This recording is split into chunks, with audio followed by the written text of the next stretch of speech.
E aí, vamos ler o Elogio da Loucura, de Erasmo de Rotterdam? Esse livro foi editado pela... Como é que vocês estão, gente? Eu não acordei educadinha, pelo jeito.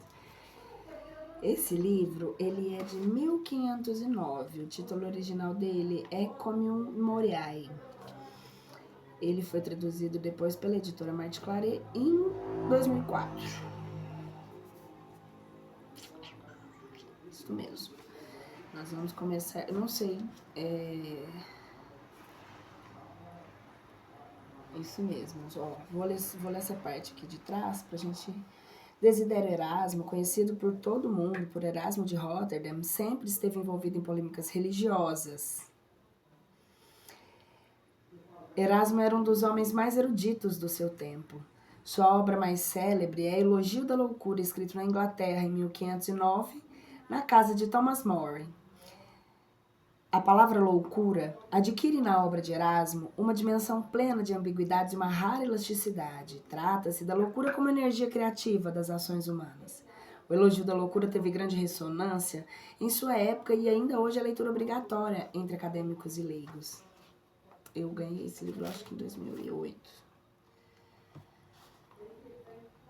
Vamos começar aqui, prefácio. A história do livro e a coleção a obra-prima de cada autor. Martí Claret.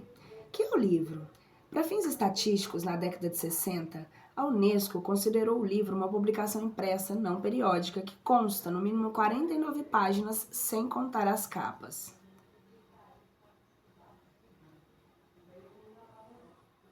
Que legal! O livro é um produto industrial, mas também é mais do que um simples produto. O primeiro conceito que deveríamos reter é de que o livro, como objeto, é o veículo, o suporte de uma informação. O livro é uma das mais revolucionárias invenções do homem. A Enciclopédia Abril, de 1972, publicada pelo editor e empresário Victor Civita, no verbete livro, traz concisas e importantes informações sobre a história do livro. Cada ponto. A seguir, transcrevemos alguns tópicos desse estudo didático sobre o livro. O livro da antiguidade. Antes mesmo que o homem pensasse em utilizar determinados materiais para escrever, como, por exemplo, fibras, vegetais e tecidos, as bibliotecas da antiguidade estavam repletas de textos gravados em tabuinhas de barro cozido. Eram os primeiros livros, depois progressivamente modificados até chegar a ser feitos em grandes tiragens de papel impresso mecanicamente, proporcionando facilidade de leitura e transporte. Com eles, tornou-se possível em todas as épocas transmitir fatos, acontecimentos históricos, descobertas, tratados, códigos ou apenas entretenimento. Com a sua fabricação, a função do livro sofreu enormes modificações dentro das mais diversas sociedades, a ponto de construir uma mercadoria especial com técnica, intenção e utilização determinadas. No moderno movimento editorial das chamadas sociedades de consumo, o livro pode ser considerado uma mercadoria cultural, com maior ou menor significado no contexto socioeconômico que é publicado. Como mercadoria, pode ser comprado, vendido ou trocado. Isso não ocorre também com a sua função intrínseca insubstituível.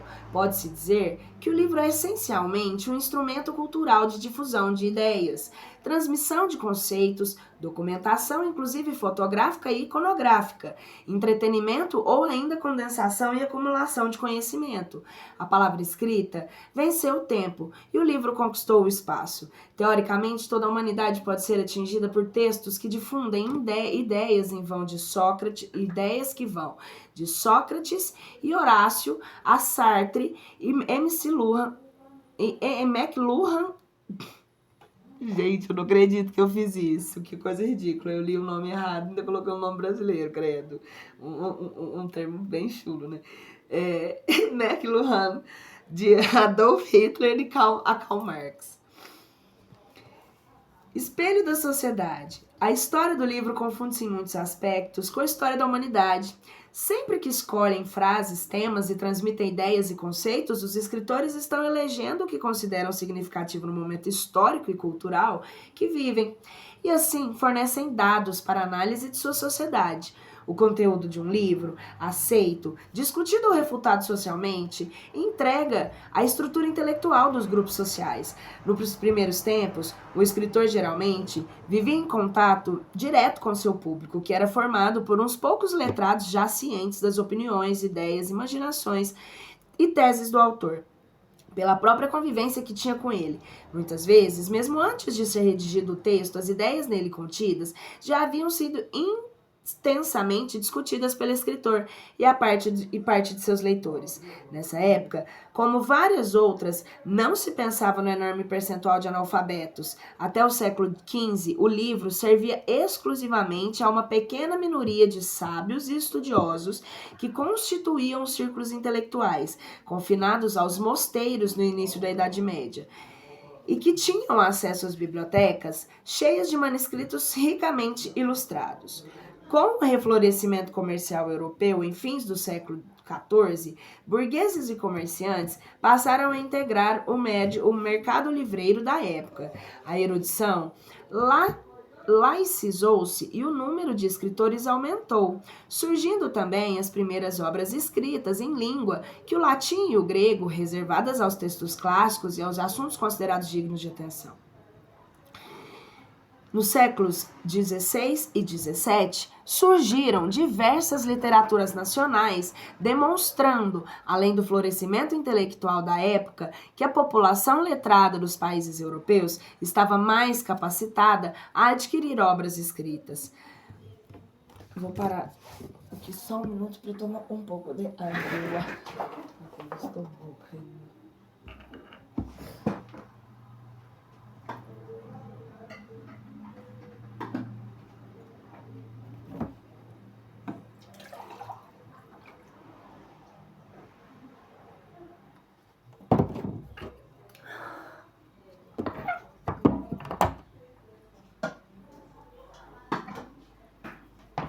Renasci.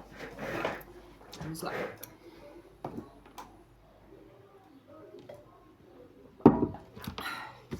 Espelho da sociedade. A história do livro Não, peraí. Eu voltei no Cultura e Comércio. Com o desenvolvimento do sistema da impressão de Gutenberg, a Europa conseguiu dinamizar a fabricação de livros, imprimindo em 50 anos cerca de 20 milhões de exemplares para uma população de quase 100 milhões de habitantes, a maioria analfabeta. Para a época, isso significou uma enorme revolução, demonstrando que a imprensa só se tornou uma realidade diante da necessidade social de ler mais. Impressos em papel, feitos em cadernos costurados e posteriormente encapados, os livros tornaram-se empreendimento cultural e comercial. Os editores passaram logo a se preocupar com melhor apresentação e redução de preços. Tudo isso levou à comercialização do livro, e os livreiros baseavam-se no gosto público para imprimir, sobretudo, obras religiosas, novelas, coleções de anedotas, manuais técnicos e receitas. Mas o percentual dos leitores não cresceu na mesma proporção que a expansão demográfica mundial. Somente com as modificações socioculturais e econômicas do século XIX, quando o livro começou a ser utilizado também como meio de divulgação dessas modificações e o conhecimento passou a significar uma conquista para o homem, segundo se acreditava que poderia ascender socialmente se lesse. Houvesse um relativo aumento no número de leitores. Eu vou voltar aqui porque ficou confuso para mim. Mas o percentual de leitores ele não cresceu na mesma proporção que a expansão demográfica mundial. Somente com as modificações socioculturais e econômicas do século XIX, entre parênteses, quando o livro começou a ser utilizado também como meio de divulgação dessas modificações, o conhecimento passou a significar uma conquista socialmente, uma conquista para o homem, que, segundo se acreditava, poderia ascender socialmente se lesses. Fecha parênteses. Houve um relativo aumento no número de leitores, sobretudo na França e na Inglaterra, onde alguns editores passaram a produzir a preços baixos obras completas de autores famosos. Eu tive que parar aqui só para poder entender o raciocínio. Voltando.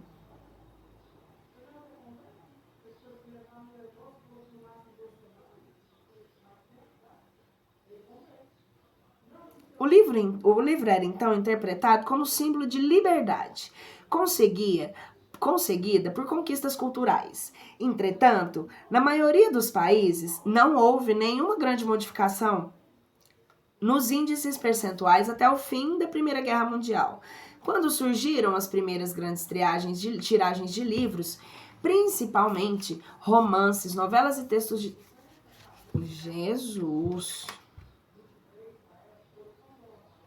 Entretanto, na maioria dos países não houve nenhuma grande modificação nos índices percentuais até o fim da Primeira Guerra Mundial, entre 1914 e 1918, quando surgiram as primeiras tiragens de livros, principalmente romances, novelas e textos didáticos. Desculpem, de vez em quando eu sou um asno para ler. Asnos não leem, né? Então talvez é por isso. A gente precisa ensinar eles a lerem.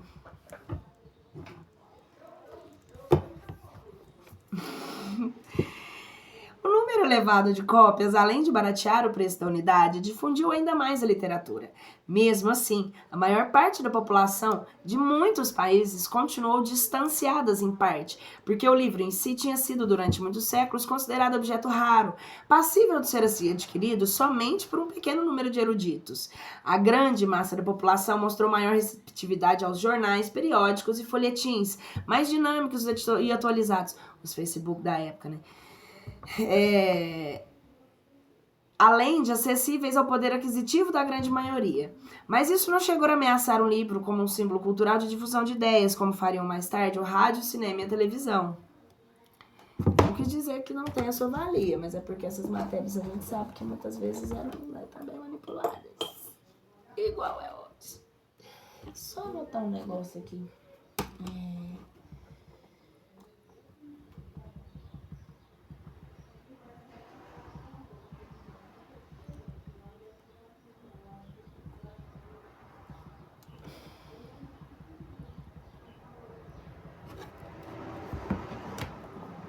Tá.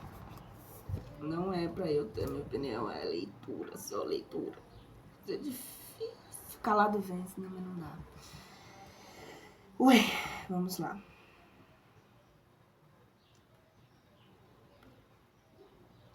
O advento das técnicas eletrônicas, o aperfeiçoamento dos métodos fotográficos e a pesquisa de materiais praticamente imperecíveis fazem alguns teóricos da comunicação de massa pensar em um futuro sem os livros tradicionais, com seu formato quadrado ou retangular, composto de folhas de papel unidas umas às outras por um dos lados. Seu conteúdo e as suas mensagens, racionais ou emocionais, seriam transmitidos por meios como, por exemplo, microfilmes e fitas gravadas, ou como uma menina lendo aqui hoje. A televisão transformaria o mundo inteiro em uma grande aldeia, como afirmou Marshall McLuhan no momento... MC Luhan.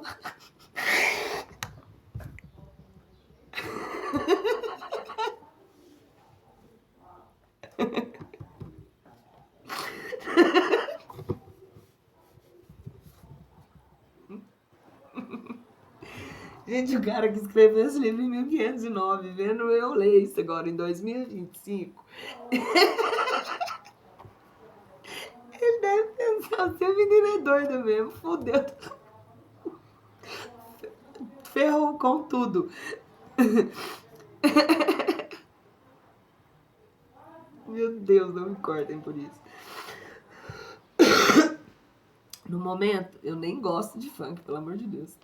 No momento em que todas as sociedades decretassem sua prioridade em relação aos textos escritos. Mas a palavra escrita dificilmente deixaria de ser considerada uma das mais importantes heranças culturais para todos os povos. E no decurso de sua evolução, o livro sempre pôde ser visto como objeto cultural, manuseável, conforme entendido e interpretado em função de valores plásticos. O símbolo cultural, dotado de conteúdo e entendido e interpretado em função de valores semânticos, as duas maneiras podem fundir-se no pensamento coletivo, como um conjunto orgânico, entre parênteses, onde o texto e a arte se completam, como, por exemplo, em um livro de arte, fecha parênteses, ou apenas como um conjunto contextual, abre parênteses, onde a mensagem escrita vem em primeiro lugar, em um livro de matemática, por exemplo. Fecha parênteses, a mensagem, abre parênteses, raciocinal, prática ou emocional, fecha parênteses, de um livro, é sempre intelectual e pode ser revivida a cada momento. O conteúdo estático em si dinamiza-se em função de assimilação das palavras pelo leitor, que pode discuti-las e reafirmá-las, negá-las ou transformá-las. Por isso, o livro pode ser considerado um instrumento cultural capaz de libertar a informação, liberar sons, imagens, sentimentos e ideias através do tempo e do espaço. A quantidade e a qualidade das ideias colocadas em um texto podem ser aceitas por uma sociedade ou por elas negadas quando entram em choque com conceitos, normas culturalmente admitidas.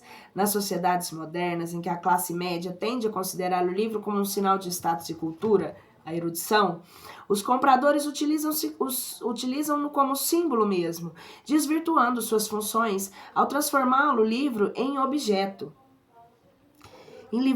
Transformando apenas em livro-objeto.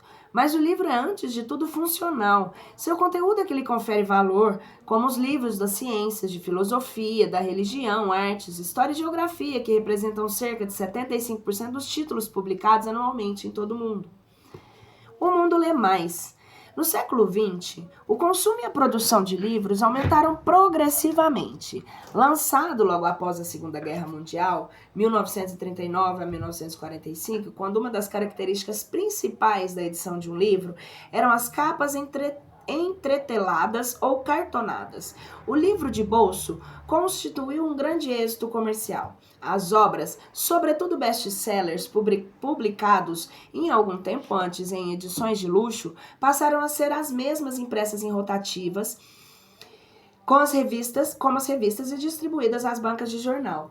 Como as tiragens elevadas permitiam preços muito baixos, essas edições de bolso popularizaram-se e ganharam importâncias em todo o mundo, os livretinhos, que tinham pequenos. Até 1950, existiam somente livros de bolso, destinados a pessoas de baixo poder aquisitivo. A partir de 1955, desenvolveu-se a categoria de livro de bolso de luxo.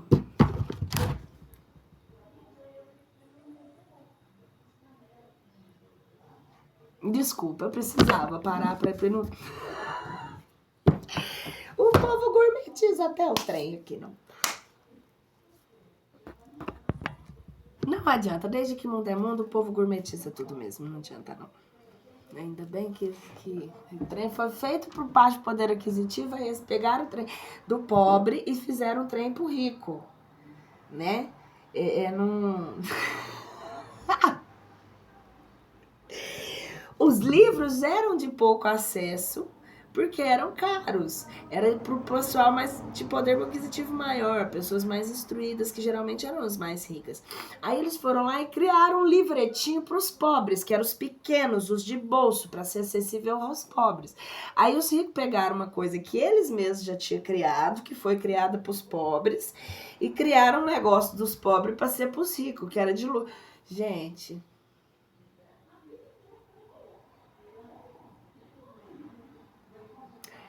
Eu conto ou vocês contam?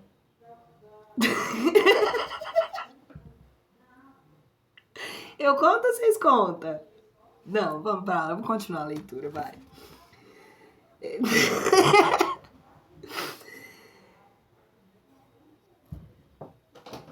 Que é burro desde que o mundo é mundo, gente. Já tinha livro e continua sendo... Não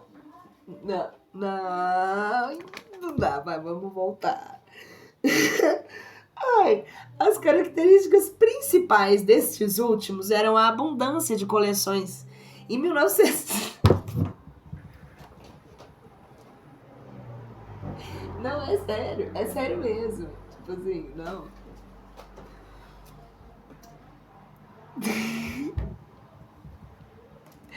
Não dá, não tem como algumas leituras eu fazer sem comentar, infelizmente, eu não vou me importar, porque são só minhas opiniões. Todos os comentários feitos aqui são minhas opiniões, menos as leituras. A leitura continua, tá?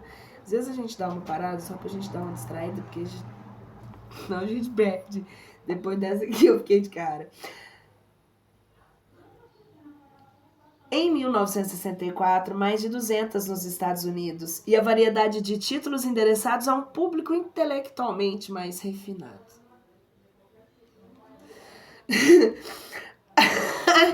A essa diversificação das categorias, adiciona-se dos pontos de venda que passaram a abranger, além das bancas de jornal, farmácias, lojas, livrarias e etc. Assim, nos Estados Unidos, o número de títulos publicados em edições de bolso chegou a 35 mil em 1969, representando 35% de total dos títulos editados, que já tinha antes dos livros de bolso, que foram feitos para ser acessíveis aos pobres. Eles fizeram passado. Vamos lá. Proposta da coleção Obra-Prima do Autor. A palavra coleção é uma palavra há muito tempo dicionarizada e define o conjunto ou reunião de objetos da mesma natureza ou que tem qualquer relação entre si. Em um sentido editorial, significa que o conjunto não limitado de obras de autores diversos, publicado por uma mesma editora, sob um título geral indicativo de assunto ou área. Vou fazer uma pausinha aqui. Vamos voltar.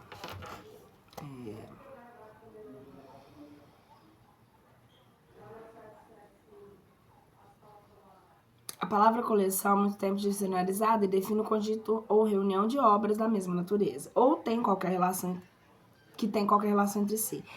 Em um sentido editorial, significa o conjunto não limitado de obras e autores diversos, publicados por uma mesma editora, sobre um título geral indicativo de assunto ou área para o atendimento de segmentos definidos de mercado.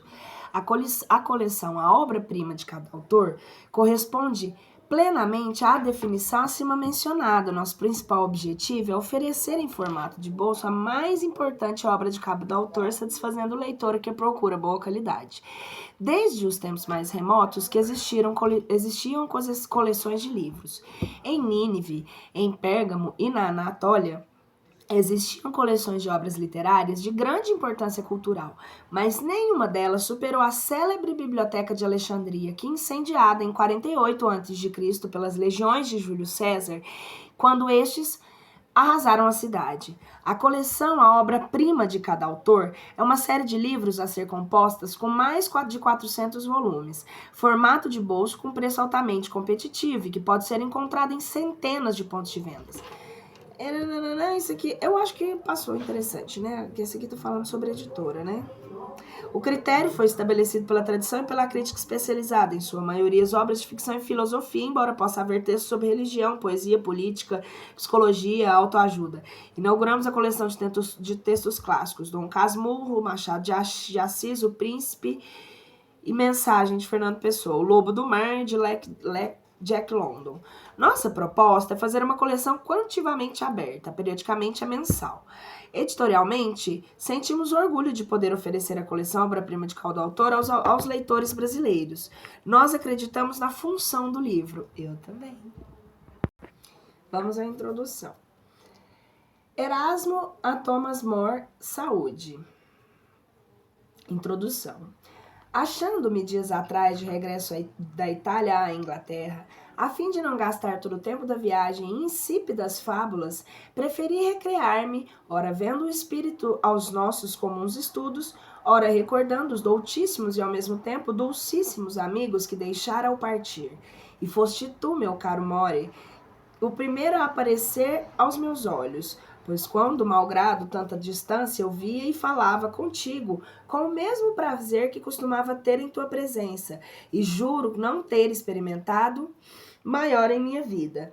Não desejando aquele intervalo passar por indolente e não me parecendo as circunstâncias adequadas aos pensamentos sérios, julguei conveniente divertir-me com um elogio da loucura. Por que essa inspiração? Perguntar-me-ás. Pelo seguinte, a princípio dominou-me essa fantasia por causa do seu gentil sobrenome, tão aparecido com a Moria, quanto realmente estás longe dela, e de certo, ainda mais longe do conceito que em geral dela se faz. Em seguida, lisonjeou-me a ideia de que essa engenhosa pilhéria pudesse merecer a tua aprovação. Se é verdade que divertimos tão artificiais, não me parecendo plebeus naturalmente, nem de todo insulsos, te possam a deleitar, permitindo que, como um novo Demócrito, observes e ridicularizes os acontecimentos da vida humana. Mas assim como pela excelência do gênio e de talentos, estás acima da maioria dos homens. Assim também pela sua suavidade do costume, pela singular afabilidade sobre sabes e gostas, sempre em toda parte, de habituar-te a todos e parecer amável e grato. Por consequente, gostarás agora não só de aceitar bom grado esta minha pequena arenga como um presente do bom amigo, mas também de colocá-la sob o teu patrocínio, como uma coisa sagrada para ti. Na verdade, mais tua do que minha. Já prevejo que não faltarão detratores para insurgir-se contra ela, acusando-a de frivolidade indigna de um teólogo, de sátira indecente para a moderação cristã, em suma, clamando e cacarejando contra o fato de eu ter ressuscitado a antiga comédia e qual novo Luciano ter magoado a todos sem piedade. Mas os que se desgostarem com a ligeireza dos argumentos e com seu ridículo, devem ficar avisados de que não sou eu seu autor, pois que com seu uso se familiarizaram numerosos grandes homens. Com efeito, muitos séculos antes, Homero escreveu a sua Batraquiomaquia, Virgílio cantou o mosquito e a moreira, Ovídio a nogueira, Policrates chegou a fazer o elogio de Busíris, mais tarde impugnado e corrigido por Isócrates. Glauco enalteceu a injustiça, o filósofo Favorino louvou Tercites e a febre quartã, Sinésio a calvície e Luciano, a mosca parasita. Finalmente, Sêneca ridicularizou a aposteose de Cláudio. Plutarco escreveu o diálogo do grilo com Ulisses. Luciano e Apuleio falaram do burro. E um tal Grúnio Crocota fez o testamento do porco, citado por São Jerônimo. Saibam, pois, estes censores, que também, para divertir-me, já joguei xadrez e montei em cavalo de pau como um menino. Na verdade, haverá maior injustiça do que, sendo permitida uma brincadeira adequada a cada idade e condição, não poder um literato pilheriar, principalmente quando a pilhéria tem um fundo de seriedade, sendo as facécias manejadas apenas como disfarce, de forma quem as lê, quando não seja um solene bobalhão, que possua algum faro, encontre nelas mais proveito do que em profundos e luminosos temas? Que dizer então de alguém que com um longo discurso, depois de muito estudar e fatigar as costas, elogiasse a retórica ou a filosofia? Ou alguém que escrevesse o elogio de um príncipe, ou outro uma exortação contra os turcos, outro fizesse horóscopos e predições baseados no planeta, outros questões de lana caprina, investigações futilíssimas. Portanto, assim, como não há mais nada ineto de abordar graves argumentos puerilmente, assim também é bastante agradável e plausível tratar de igual forma as pilhérias que não têm por aqui senão o objetivo de pilheriar. Quanto a mim, deixo os outros que julguem esta minha tagarelice. Resumindo, gente, ele citou todos os autores conhecidos aqui, inclusive o Arthur Conan Doyle. Ai, ai. Vamos ver aqui, ó. Elogio de um príncipe, Maquiavel. Horóscopos e predições. Ah, não, gente, que ótimo. Lana Caprina. Lana Caprina, investigações futilíssimas. Erasmo. Quanto a mim, deixo que os outros julguem essa minha tagarelice, contudo sem amor próprio. Se o amor próprio não me engana. Creio ter elogiado a loucura sem estar inteiramente louco. Quanto à imputação de sarcasmo, não deixarei de dizer que há muito tempo existe a liberdade de estilo com a qual se zomba da maneira porque vive e conversa o homem, desde que não se caia no cinismo e no veneno. Assim pergunto se deve estimar o que magoa, ou antes o que ensina e instrui, censurando a vida, os costumes humanos, sem pessoalmente ferir ninguém. Se assim não fosse, precisaria eu mesmo fazer uma sátira ao meu respeito, com todas as particularidades que atribuo aos outros. Além disso, quem se insurge em geral contra todos... Perdão.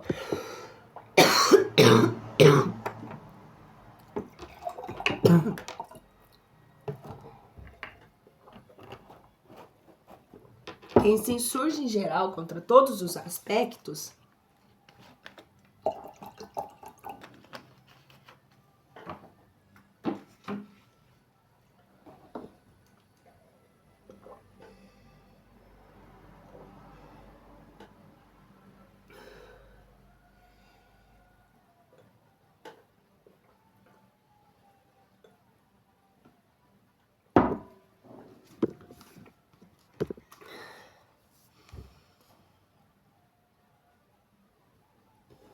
Nossa, eu tô curvada aqui, minhas costas doem por isso.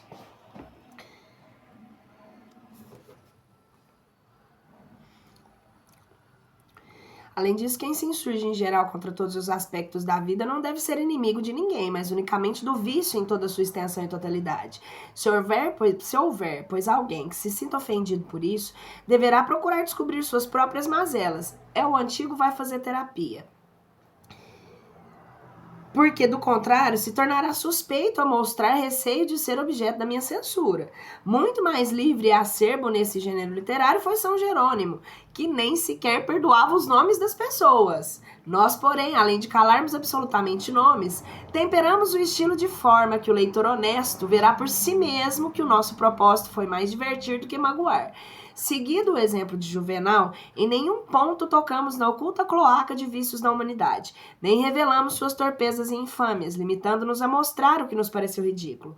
Se apesar de tudo ainda houver ranzinzas e descontentes, que ao menos observem como é bonito e vantajoso ser acusado de loucura. Com efeito, na boca da que trouxemos à cena e fizemos falar, foi necessário pôr os juízos e as palavras mais que mais se condunam com seu caráter. Mas, para que hei de te dizer todas essas coisas, se és emérito advogado capaz de defender egregiamente deve ser veemente, né? Com força, né? Suas causas menos favoráveis, sem mais eloquentíssimo more, estimo que estejas e não tomes animosamente a parte da tua loucura. É um livro bem antigo, então temos que ter paciência, porque eu não sou de 1909, tem uma tradução mais assim, o livro ainda foi editado em 2004, que também estava antes das regras, então, novas, né, e como já tem tempo, tipo, essas regras, eu já não tô acostumada com essas leituras mais.